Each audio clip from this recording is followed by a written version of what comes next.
আমাদের এই কমিটিতে যারা আছেন তাদের নাম বলি। কমিটিতে আছেন আমাদের সভাপতি হিসাবে মাননীয় স্বরাষ্ট্রমন্ত্রী জনাব সালাউদ্দিন আহমেদ, আমাদের চিফ হুইপ জনাব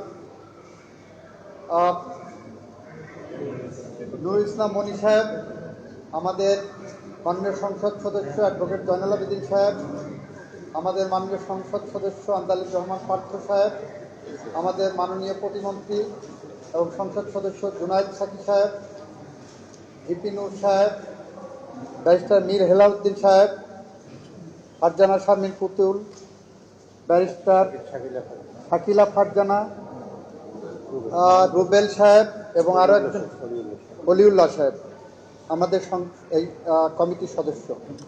আমরা সিদ্ধান্ত নিয়েছি আমরা শহীদ পরিবারের সদস্যদের সাথে কথা বলবো, জুলাই যোদ্ধাদের সাথে কথা বলবো, বৈষম্য বিরোধী আন্দোলনে যারা সংগ্রাম করেছেন তাদের সাথে কথা বলবো, বিভিন্ন শ্রেণী পেশার মানুষের সাথে কথা বলবো, সাংবাদিকদের সাথে কথা বলবো, সুপ্রিম কোর্ট আইনজীবী সমিতির সাথে কথা বলবো, রিটায়ার্ড বিচারকদের সাথে কথা বলবো, প্রেস ক্লাবের সাথে কথা বলবো, বিভিন্ন স্টেক হোল্ডারদের সাথে কথা বলবো এবং তাদের সাথে কথা বলে এবং যারা জুলাই সনদ রচনা করেছেন এই জুলাই সনদের যৌক্তিক জায়গায় লিপিবদ্ধ করার জন্য যারা দিনরাত নিরলস পরিশ্রম করেছেন তাদের সাথেও কথা বলবো।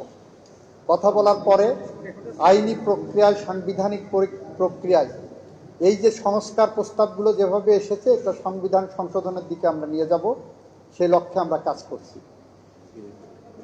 আমরা আপনাদের অবগতির জন্য জানাচ্ছি আমাদের এই কমিটি সংবিধানের এই সংসদের ত্রয়োদশ জাতীয় সংসদের প্রথম অধিবেশনে করার ইচ্ছা ছিল মাননীয় প্রধানমন্ত্রীর। পরবর্তীতে আমরা সিদ্ধান্ত নিয়েছিলাম 17 সদস্য বিশিষ্ট করব।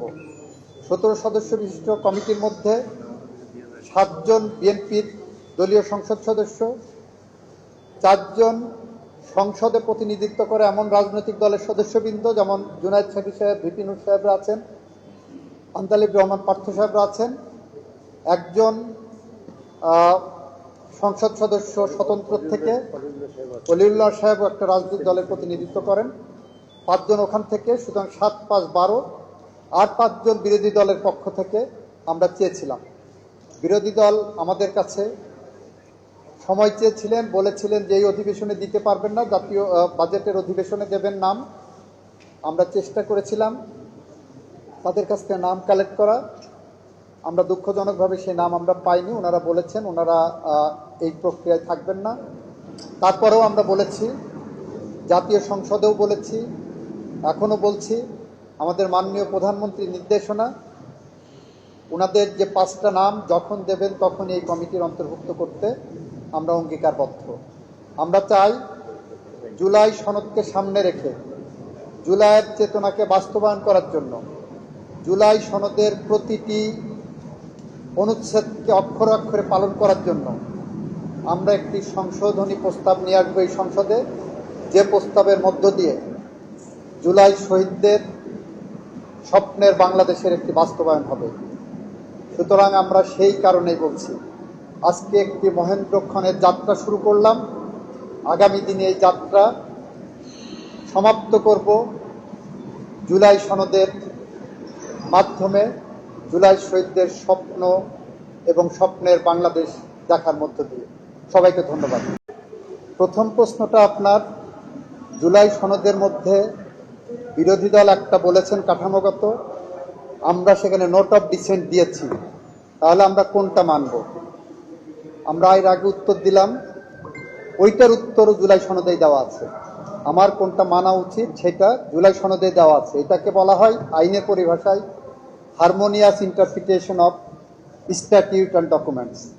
সুতরাং জুলাই সনদ একটা ডকুমেন্ট, ওই ডকুমেন্টের হারমোনিয়াস ইন্টারপ্রিটেশনটা ওখানেই বলে দেওয়া আছে। এখানে কোনো ইপস অ্যান্ড বাটের সুযোগ নাই, এখানে কোনো রকম ভিন্ন ব্যাখ্যা করার সুযোগ নাই, ওখানেই বলা আছে জুলাই সনদে। দ্বিতীয়ত হলো, বিরোধী দল যদি না দেন, আগের 15 সংশোধনীতে বিরোধী দল এরকম কোনো অঙ্গীকারনামায় সাইন করেননি। জুলাই সনদ যে complete code of political guideline, সংস্কারের প্রস্তাব, সেখানে 6টা ধারা আছে। 6 নম্বর ধারার ক এবং 6 খ, 6 ক এবং খ আছে। 6 ক এর আন্ডারে 1 থেকে 47টা অনুচ্ছেদ আছে। 6 খ এর আন্ডারে 48 থেকে 84টা অনুচ্ছেদ আছে। এইগুলোর আন্ডারে 7টা অঙ্গীকারনামা আছে। 7টা অঙ্গীকারনামাকে সামনে রেখে, 84টা অনুচ্ছেদকে সামনে রেখে, 6টা ধারাকে সামনে রেখে 33টা রাজনৈতিক দল যেটা স্বাক্ষর করেছেন, যদি কেউ না আসতে পারেন আমরা ধরে নেব যে ওই আলোকে আমরা যাচ্ছি কিনা। তারা বাইরের থেকে এইটাকে পর্যবেক্ষণ করে তাদের যদি সেখানে বলা হয়, মনে করেন যে তাদের আমরা জুলাই সনদের ব্যত্যয় ঘটিয়েছি, অবশ্যই তারা তাদের সেটার সমালোচনা করার অধিকার রাখেন এবং যৌক্তিক যে কোনো সমালোচনায় আমরা অ্যাকোমোডেট করার চেষ্টা করি।